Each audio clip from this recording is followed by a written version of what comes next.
welcome back. Or if you're new to the channel, thanks for visiting. As of late, I've been doing a series where I talk about the fandoms I've been a part of, and I start with from my childhood all the way up to today. And I kind of finished all the all the children's like the arc of my childhood of the kids stuff, and then I'm going to my teen section.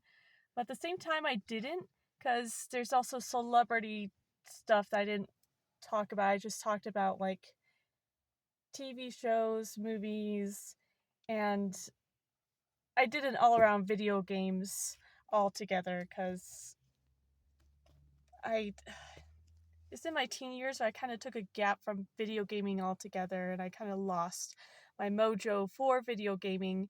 But it's not that I hate it; it's just it's not that I go towards video games in my free time, which is actually very sad, and it's something I want to fix. But there's also tons of stuff I want to do, and I want to focus on this channel first.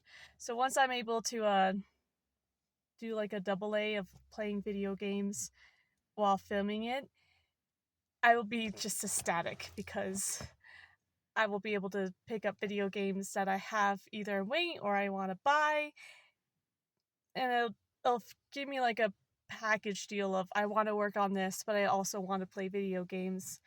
And but that's for another day. I feel like I keep saying that a lot, and I'll need to go through all my videos to actually see what all I promised. But back onto the other days. Family's home, so I'll lower this a bit.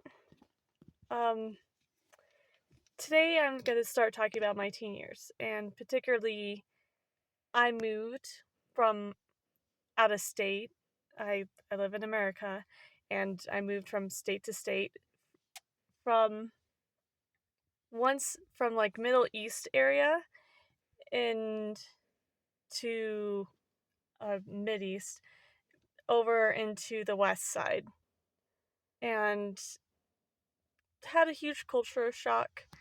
I I'll make this promise. If I somehow, I hope, but if I somehow get 100K followers on this channel, I'll give like a whole life story, and which will include me moving around and whatnot. But I had a huge cultural shock, and because of that, I kind of stayed at home, stayed indoors, and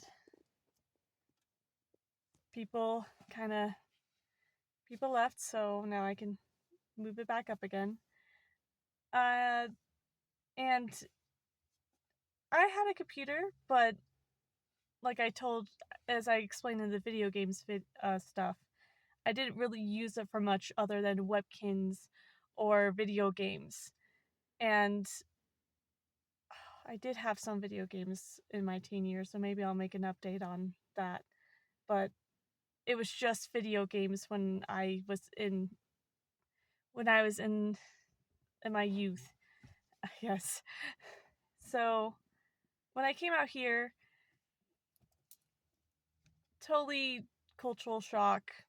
I made some friends and they introduced me to YouTube. And for them, it was like just a normal staple in their lives because they've had more access to the internet, whereas I very much closed myself off to like certain things and create my own little worlds. And since I got introduced to YouTube, I found this one particular fandom, which should have been catered toward me as a kid, and I never found it, or my parents never showed me it, so I never found me. And it didn't even necessarily find me per se. It was with the family computer. It was my siblings using it, and they found on YouTube My Little Pony Equestrian Human movie, the first one, in Spanish, just all the way through. And I watched it with them. Like started midway through, and then when the main villain in that movie, when she had her huge super power up, the whole family was confused. We were loving the animation. We could tell that there was drama going on in the story. But I told myself that I was going to now try to find this dang movie in English, because I I knew some Spanish words, but clearly this was not for me and my family. They didn't speak most Spanish at all, and I knew some words. So I'm just like, I know that word. I don't know I don't know what else going on, but I, I know some words here and there. It was very funny, and I did search, and I on my own uh, hand-me-down gifted computer that uh, was already on its dying legs on my computer, I found the movie in English pirated, and then I watched it and I shared it with the family, particularly my younger siblings, and they're like, "Oh yeah, this is so much better because we actually can understand what's going on."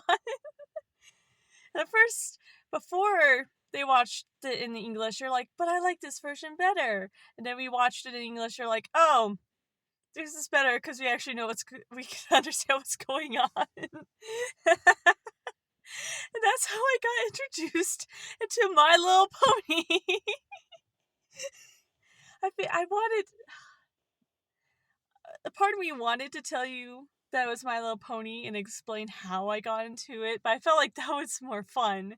Just, oh yeah, this happened, and then this happened, and this happened, and that's how I got introduced to My Little Pony. And, after the movie, got to watch it in, uh, through more pirating, because I didn't know that we didn't have any channel, and and the internet opened many doors, and now I am in the teen years where I am learning and navigating things on my own. So I find the series, and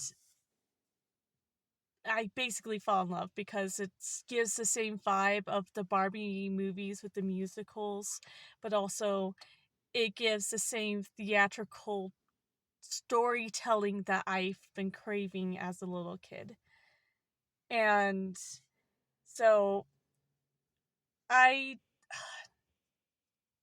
I was big on it, but it wasn't my most intense, like, I need this in my life 24/7 fandom that I was a part of. It started my journey into like being more obsessed about my own stuff instead of taking elements of other people's like IP or ideas and creating my own stories. This was the first time that I was just admiring a series and actually admiring other people's interpretations or fan art, or being in a fandom in the internet sense. It was beautiful, and I got to see tons of scary crap, like the classic Smile by uh with featuring Pinkie Pie, and oh my gosh, okay, I realized all the stuff that I've written down on here I kind of trailed over already, but I feel like I should explain that I was still I was very bubbly and extremely naive, and I still hold a bit of naivety, not in the sense of it used to be a case where like people like full on abused my kindness and my limited understanding of the world, whereas now I think I'm better at it, and that's why I'm willing to create a whole YouTube channel, because I think I'm capable of not only handling the internet but just handling any good and bad that people throw my way. And I was still in this phase when I was watching My Little Pony that I thought I was of course, teenagers, we thought we were smart enough to handle everything on our own, but we still needed a lot of help, and that was also including me. So basically, I started learning more about the internet and being overconfident, but still growing because as human beings, no matter what age we are, we're constantly growing. And I there's a lot of popular fanfic, like the Fallout Pony series. I've never even touched Fallout or knew it existed until I found out about the fan fiction of it, and I never got to actually read the full story, but I got to like reread the beginning section again and again, and I do think it's amazing. And I got to hear so many creepypastas, mostly surrounding Pinkie Pie and Fluttershy, and I loved it. And I and it also helped me get into my big uh story writing wise. I like to incorporate a lot of I get this from Monster High and My Little Pony fandom, particularly, of creating cutesy and horror and putting it together. Especially since there's a lot of people that, when they draw those two categories, although they look completely opposite, mentally they're coming from the same mentality of like being curious about the world and they're trying to explore things. And I think that's really cool, especially uh, seeing it pop up again and again. So, currently now, I still love the series. I still love the fandom. I'm not big on it. I'm not actively searching it. It's more like a if it pops up in my For You page, I will watch videos about it because it still excites and makes me happy, but it's not something that I'm actively looking out for. And I'm okay with that. There's a lot of stuff out there, so I don't mind it at all. But yeah, that's where I'm gonna that's the start of my teens section of my life. And I will let you go. Thanks. Bye.